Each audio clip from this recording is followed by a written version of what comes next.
Keith Richards es un hombre reconocido en la comunidad del rock and roll, tanto por sus extraordinarios logros como por sus notorios excesos. Lo curioso es que, incluso si te consideras un seguidor devoto, no deberías dar por sentado que lo sabes todo sobre él. Aunque Keith es conocido por sus explosivas actuaciones en el escenario, su vida sigue envuelta en misterio y plagada de incógnitas inquietantes. ¿Sientes curiosidad por saber cuáles son esos misterios? ¿Cómo influyeron en su vida? Tómate un momento para ver este vídeo. Comencemos. La relación de Richards. No cabe duda de que este será el tema que más interese al público. La relación entre Richards y Pallenberg era de la más alta calidad. Al mismo tiempo que vivían juntos en un torbellino de excesos, inventiva y escándalos, personificaban el glamour y la rebeldía del rock and roll. Estos tres hijos, Marlon, Angela y Tara, nacieron en Londres, donde la pareja finalmente estableció su hogar. Sin embargo, la influencia de Pallenberg en los Rolling Stones fue mucho más allá de su papel como compañera de Richards en la banda a lo largo de su trayectoria. Fue una fuente de inspiración, una compañera música y una integrante esencial del círculo íntimo del grupo. Su singular estilo y su feroz inteligencia dejaron una huella imborrable en la banda, impactando no solo su estilo musical, sino también su imagen y los círculos sociales en los que se desenvolvían. La participación de Pallenberg en la grabación de Sympathy for the Devil, considerada una de las canciones más emblemáticas de los Rolling Stones, se considera una de sus contribuciones más significativas al grupo. Su voz, que se escucha de fondo, añade a la música una cualidad misteriosa, casi etérea. Sin embargo, su influencia no se limitó al estudio de grabación. Debido a la importancia fundamental de la presencia de Pallenberg, muchos la consideraban tan miembro de la banda como Richards o Mick Jagger. Tras ser asistente del grupo entre 1967 y 1973, se le atribuye a Joe Bergman la famosa declaración de que Anita era tan miembro de los Rolling Stones como cualquiera de los demás integrantes. Sin embargo, la relación de Pallenberg con Richards distaba mucho de ser idílica. El consumo excesivo de drogas y los excesos propios del estilo de vida del rock and roll de la época fueron dos de las características que definieron la vida que compartieron. Tanto Pallenberg como Richards sufrieron graves daños a causa de su adicción a la heroína, lo que los sumió en una espiral descendente agravada por las exigencias de la fama y el carácter caótico de sus vidas.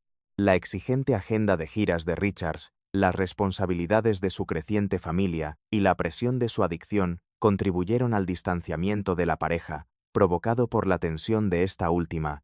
Su relación llegó a un punto crítico de desintegración en 1980, momento en el que decidieron separarse. Un punto de inflexión significativo en la vida de Richards coincidió con el fin de su relación. Patty Hanson, una supermodelo que más tarde se convertiría en la segunda esposa de Richards, conoció a Richards cuando ambos decidieron poner fin a su matrimonio. El nuevo capítulo de Richards, mucho más estable que el que había vivido con Pallenberg, comenzó con su encuentro en el famoso Estudio 54. Esta reunión marcó el inicio de una nueva etapa para Richards. Durante varios años, la vida de Richards careció de serenidad y estabilidad, pero Hanson, conocida por su belleza y su sencillez, le devolvió esas cualidades.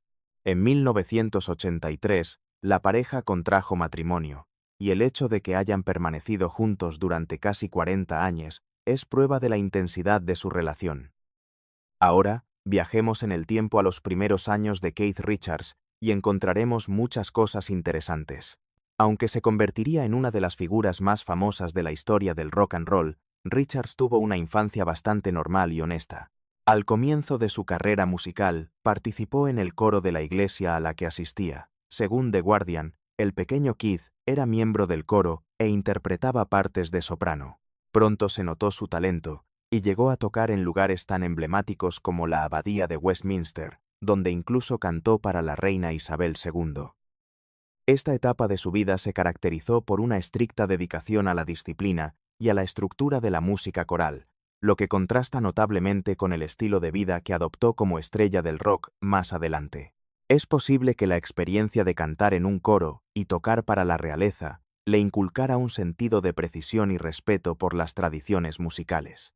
Estas son cualidades que posteriormente influirían en su singular estilo y técnica con la guitarra.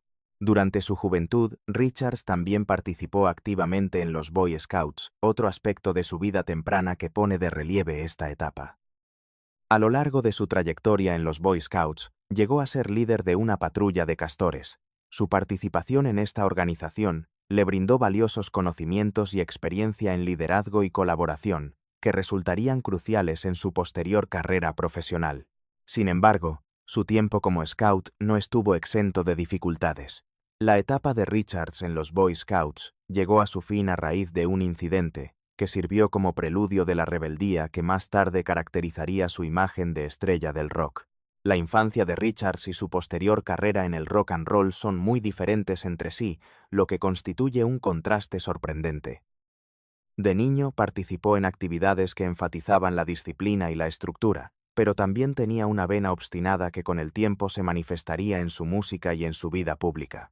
Como resultado de su temprana participación en los Scouts y el coro, desarrolló un fuerte sentido de la disciplina y un talento natural para el liderazgo. Estas experiencias fueron cruciales en la formación de su carácter. Durante su participación en el escultismo y su aprendizaje de la estructura de la música coral, Richards también desarrolló su rebeldía natural y su deseo de independencia. Aprendió la importancia del trabajo en equipo y la precisión.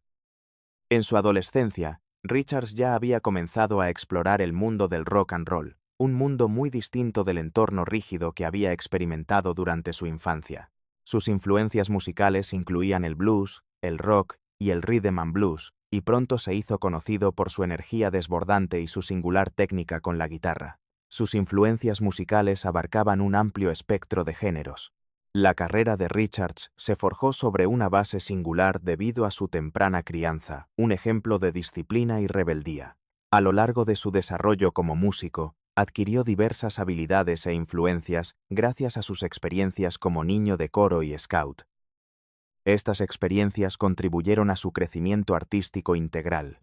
El contraste entre su infancia disciplinada y el estilo de vida que llevó como estrella del rock en su madurez pone de manifiesto la complejidad de su personalidad, así como el desarrollo de su carrera musical. Existe una relación entre los esfuerzos posteriores de Richards y sus primeras experiencias con el canto coral y los Boy Scouts. Esta conexión se manifiesta en cada una de sus iniciativas.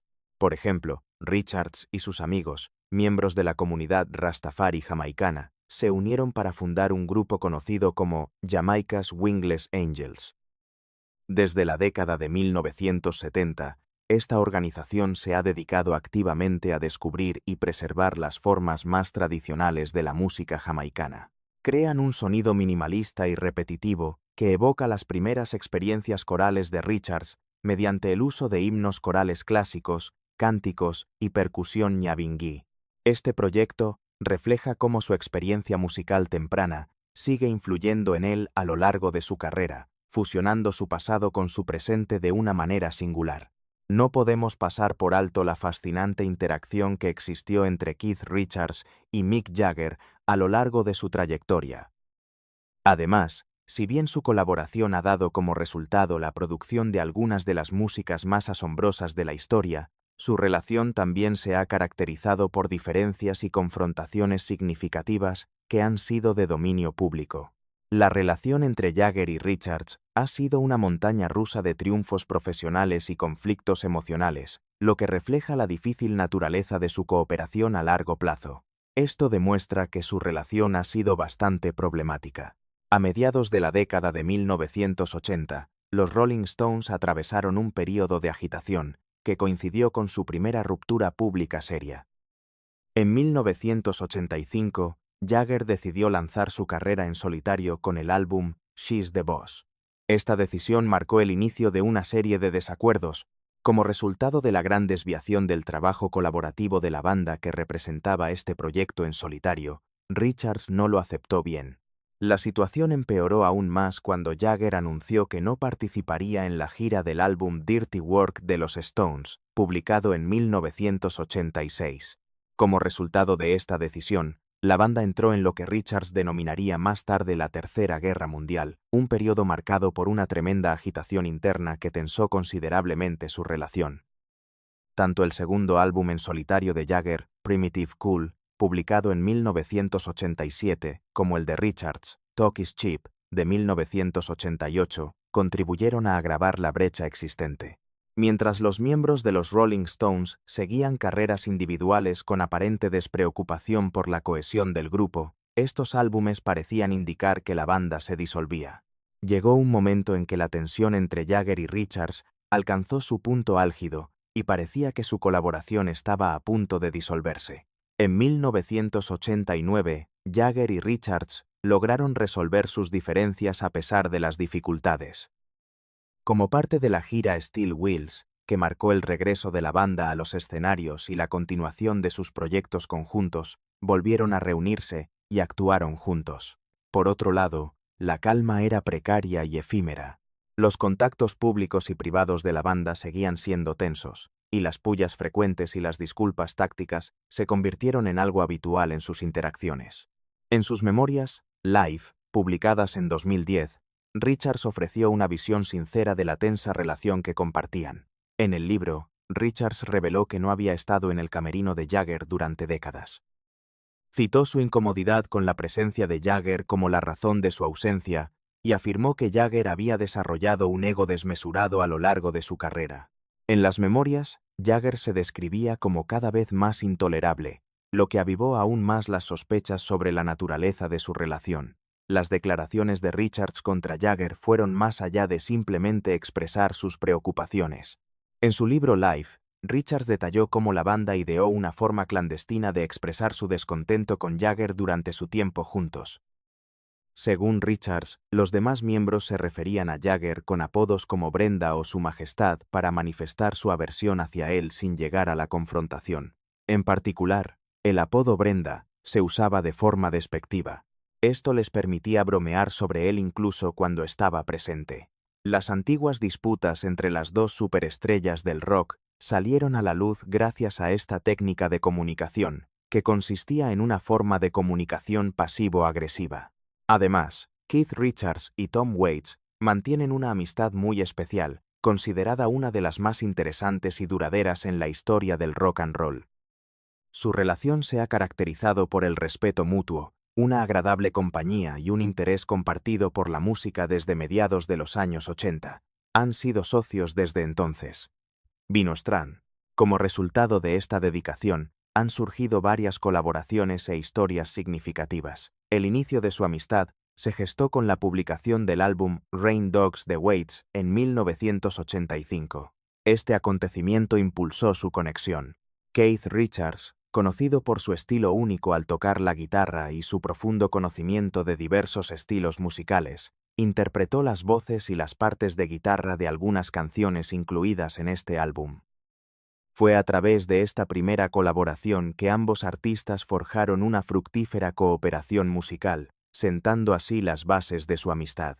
Era evidente que mantenían una relación armoniosa en el estudio, y su conexión trascendía el ámbito profesional. Con el lanzamiento de su versión de la tradicional canción marinera, Shenandoah, en 2013, Richards y Waits consolidaron aún más su relación. Su interpretación de la canción, que incluía la voz gutural de Richards y el estilo inconfundible de Waits, demostró su capacidad para combinar sus voces en una pieza musical fascinante e inolvidable. Esta colaboración no solo demostró la gran sinergia musical que poseen, sino que también puso de manifiesto el profundo respeto y afecto que se tienen. Sus ingeniosos e irreverentes saludos son otra muestra del vínculo íntimo que los une. Un ejemplo notable es el poema de Waits, titulado Keith Richards, escrito con un tono irónico. En el contexto de este poema, Waits hace una comparación hilarante entre Richards y una máquina de fax, hace una referencia desenfadada al color azul de su orina, y lo compara con una mantis religiosa con una oreja entre las piernas. Esta broma ingeniosa resalta la naturaleza cómoda y transparente de su relación, permitiendo un grado de irreverencia y humor que solo pueden compartir los amigos íntimos.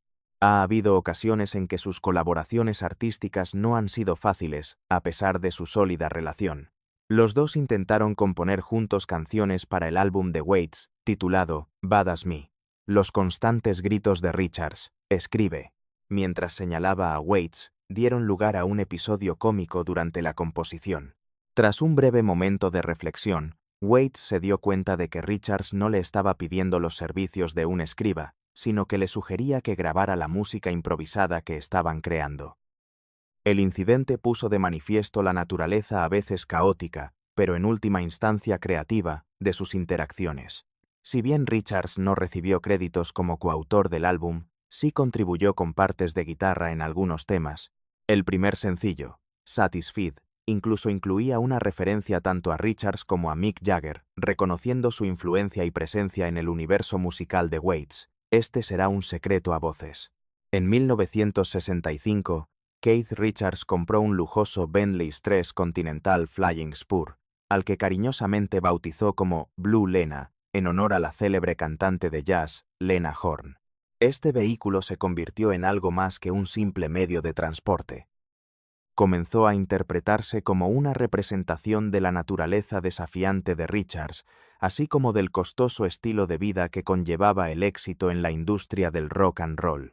Richards quería dejar huella con su Bentley III Continental Flying Spur, famoso por su diseño aerodinámico y su potente rendimiento. Blue Lena era un apodo que reflejaba tanto su aprecio por el jazz como su propio y distintivo sentido del estilo. Durante más de una década, el automóvil no solo representó la opulencia, sino que también fue testigo de muchos de los errores y aventuras de Richards. En 1967, tuvo lugar uno de los incidentes más infames relacionados con Blue Lena, tras una redada de heroína de gran repercusión que le acarreó problemas legales a Richards. Este decidió emprender un viaje espectacular por Europa, con destino a Marrakech, Marruecos, para escapar del acoso mediático y la presión judicial. El viaje por carretera no solo fue una vía de escape para él, sino que también marcó el inicio de su relación con Anita Pallenberg, una figura importante tanto en su vida personal como en la historia de los Rolling Stones. El asiento trasero del Blue Lena fue el escenario donde floreció el romance, lo que contribuyó a la ilustre historia del automóvil. En 1976, el Blue Lena sufrió una colisión con un árbol, lo que hizo que la historia del automóvil fuera aún más trágica. Richards se había quedado dormido al volante. El fuerte impacto que sufrió la nariz de Richards dejó una marca en el salpicadero. El estilo de vida desenfrenado de la estrella del rock y las consecuencias de su caótica existencia quedaron patentes a raíz del accidente, que sirvió como un vívido recordatorio de ambos. A pesar de las lesiones sufridas, Blue Lena siguió presente en la vida de Richards durante algunos años más. En 1978, Richards decidió separarse de Blue Lena, y el automóvil pasó por varios cambios de propietario. Si bien cada nuevo dueño escribió su propio capítulo en la historia del coche, su vínculo con Richards siguió siendo un elemento importante de su identidad. Según Bonhams, una reconocida casa de subastas especializada en la venta de automóviles de alto perfil, el Bentley, que había sido completamente restaurado, salió a subasta en 2015. El Blue Lena no solo era un automóvil de lujo, sino que también formaba parte del famoso pasado de los Rolling Stones. Bonhams afirmó que se trataba de un automóvil de alta gama. Se cree que se utilizaba para transportar a la banda a diversos conciertos, fiestas y otras excursiones. Esto reflejaba el estilo de vida vertiginoso que Richards y sus compañeros de banda representaban. En sus propias palabras, Richards describió el coche conocido como Blue Lena como uno, diseñado para ser conducido a toda velocidad durante la noche. Podría decirse que esta frase resume la esencia de su visión de la vida, así como su relación con la conducción. Según Richards, poseer un automóvil tan exclusivo y lujoso era un acto de rebeldía contra las normas y expectativas de la sociedad. Para él, era un acto de rebeldía, una muestra de su disposición a vivir al límite y a rechazar los estándares establecidos. Era una declaración contra el orden existente, una expresión de sí mismo. El hecho de que Richards fuera dueño de Blue Lena era más que una simple muestra de su riqueza, tenía un significado más profundo. Tanto su personalidad como la filosofía del rock and roll a la que se adhería estaban plasmadas en él. El Bentley no era un coche con el que hubiera nacido, más bien, era un símbolo de su propia creación y de su resistencia a ser limitado por las expectativas de la sociedad. Durante el mes de abril de 1971, Keith Richards logró alquilar una lujosa villa, tradicionalmente mal vista, conocida como Villa-en-el-Côte, ubicada en la Riviera Francesa.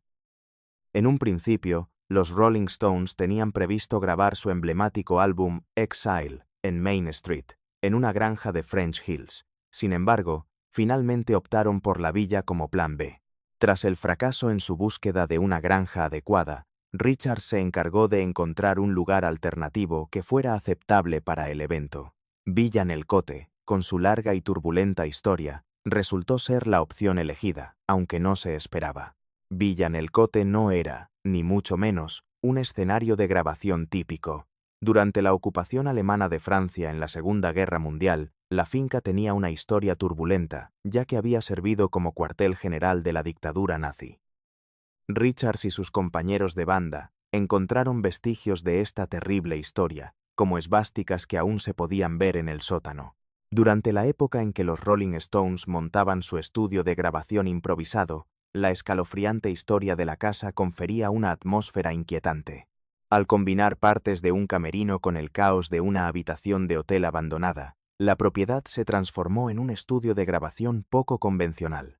El ambiente, tan caótico como inspirador, surgió de la mezcla del turbulento pasado de Villa-en-el-Côte, el constante flujo de traficantes de drogas, oportunistas e invitados de alto perfil, y la confluencia de todos estos factores. El calor sofocante, las paredes goteantes y la escasa ventilación en el sótano de la villa contribuían a la peculiar atmósfera del edificio, intensificada aún más por sus circunstancias físicas.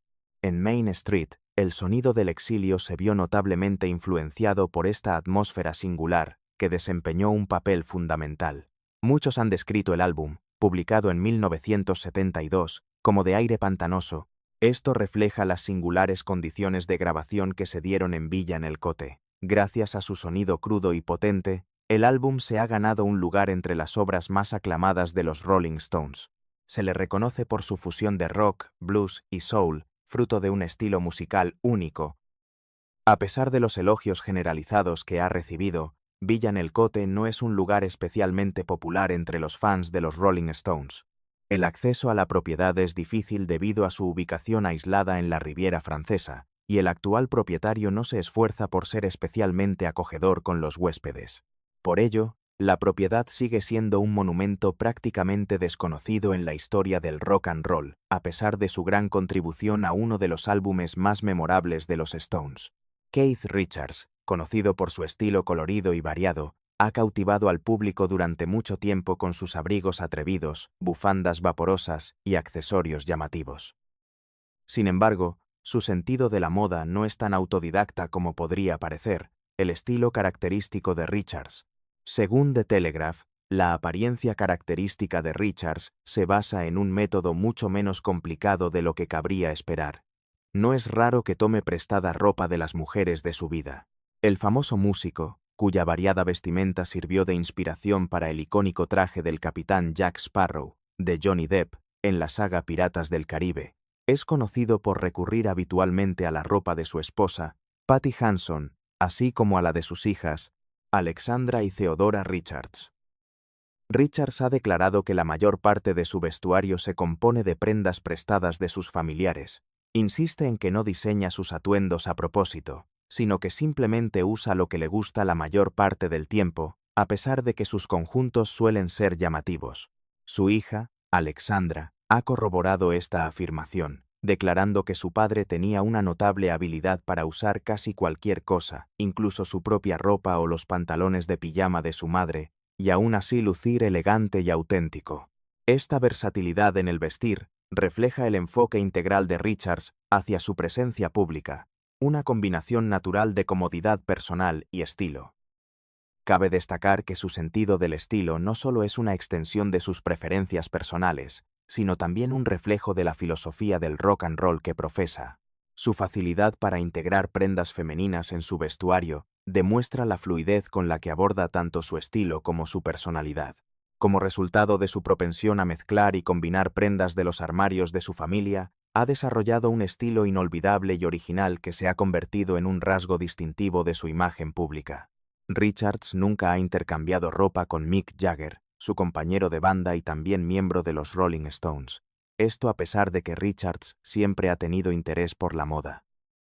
Por otro lado, cabe destacar una excepción en la década de 1970, cuando toda la banda lució abrigos prácticamente idénticos. Richards relató un incidente ocurrido durante ese período en el que compartían ropa. Usó una chaqueta prestada, lo que tuvo consecuencias inesperadas. Para su sorpresa, desconocía que uno de los bolsillos de la chaqueta contenía sustancias prohibidas. Debido a este desafortunado malentendido, Richards fue descubierto y tuvo que asumir la responsabilidad por las drogas. Esto ejemplifica los problemas imprevistos que pueden surgir al compartir vestuario. La vida de Keith Richards. Su vida es un fascinante tapiz de supervivencia y resiliencia, y un testimonio de su carácter. Está marcada por una serie de percances de alto riesgo y situaciones límite que parecen sacadas de un cuento de hadas. Richard sigue desafiando las probabilidades, haciendo que su existencia parezca casi milagrosa, y todo esto a pesar de los peligros extremos a los que se ha enfrentado. Desde su infancia, Richards tuvo una vida llena de dificultades y situaciones que pusieron en peligro su vida. Durante la Segunda Guerra Mundial, un cohete nazi B-1 impactó en el lugar donde el pequeño Keith Richards estaba durmiendo la siesta. Esto ocurrió durante los bombardeos de Londres. Por fortuna, Richards y su madre ya habían salido del lugar, sobreviviendo por poco a los daños. Fue una muestra temprana de la asombrosa habilidad del guitarrista para evitar situaciones potencialmente letales, y este incidente fue uno de ellos. Richards volvió a estar en peligro en 1965, mientras tocaba en el escenario. Durante una actuación en directo, su micrófono falló y recibió una descarga eléctrica. Esto provocó que las cuerdas de su guitarra se incendiaran, lo que finalmente le causó la pérdida del conocimiento. Este incidente no solo puso en peligro su salud, sino que también puso de manifiesto la naturaleza precaria de los conciertos de rock en directo. A principios de la década de 1970, Richards se enfrentó a un número creciente de peligros. En 1971, mientras fumaba en la cama, se quedó dormido accidentalmente, lo que fue una experiencia aterradora para él. El colchón se incendió a causa del cigarrillo, poniendo en peligro la vida de Richards y su compañera, Anita Pallenberg. A pesar de que ambos lograron escapar sin sufrir heridas graves, el incidente puso de manifiesto los riesgos asociados al estilo de vida rockero de Richards. En 1973, la residencia de Richards, conocida como Redlands, fue consumida por un incendio, lo que constituyó otra catástrofe. Este episodio contribuyó a su larga lista de desastres, a pesar de que juró que un ratón roedor de cables fue el causante del desafortunado suceso. Otro episodio grave relacionado con las drogas ocurrió en la década de 1970, y el misterio que rodeó el incendio fue solo una anécdota en la turbulenta vida de Richards, que incluyó otros incidentes. Cuando Richards fue envenenado con pastillas que contenían estricnina, vivió una de las experiencias con drogas más traumáticas de toda su vida. En los últimos años, Richards ha seguido sufriendo percances, aunque en situaciones más comunes. En 1998, mientras buscaba un libro en su biblioteca, sufrió una grave lesión. Varios volúmenes pesados cayeron sobre él, provocándole numerosas fracturas de costillas. Este incidente nos recuerda que incluso los íconos del rock son susceptibles a sufrir accidentes cotidianos. En 2006, mientras Richards estaba de vacaciones en Fiji, se encontraba recolectando cocos cuando cayó de una palmera. Este incidente se considera uno de los sucesos más espectaculares que jamás hayan ocurrido. Como consecuencia, sufrió una grave fractura de cráneo que requirió cirugía cerebral. Este suceso marcó un antes y un después en la vida de Richards y tuvo un impacto duradero en su salud física. ¿Qué opinas de estos datos curiosos sobre Keith Richards que no son muy conocidos? Comparte tu opinión con nosotros en el espacio que aparece a continuación. Por favor, indícanos si este vídeo te ha resultado útil.